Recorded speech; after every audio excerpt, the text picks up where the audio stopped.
bonjour, je vais aborder le sujet de la Ouija.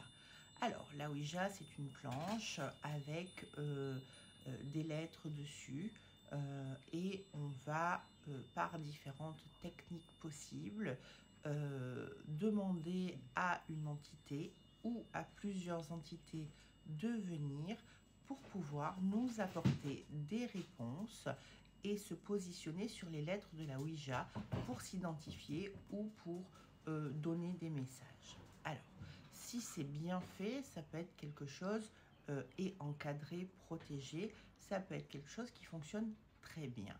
À défaut, s'il n'y a pas de protection, si c'est fait n'importe comment, vous pouvez ouvrir des portails et appeler des entités du bas astral qui vont se coller à vous ou venir habiter directement à l'intérieur de vous.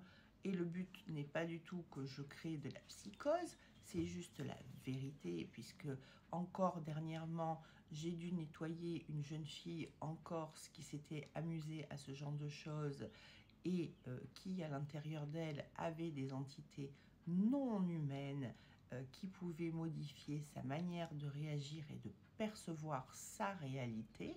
Donc ça peut vraiment aller très loin et on ne s'en aperçoit pas forcément parce que c'est comme si quelqu'un prenait les commandes de votre âme et de votre manière de fonctionner sans que vous-même vous le perceviez intégralement.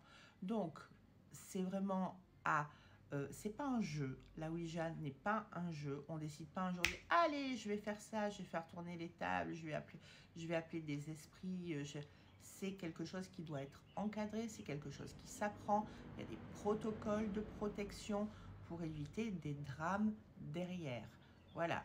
Donc, attention à qui vous appelez, de la manière dont vous appelez et si vous vous amusez avec ce genre d'outils, ce ne sont pas des jeux, ce sont des outils de travail et des outils de travail puissants qui peuvent avoir un aspect positif comme un aspect négatif.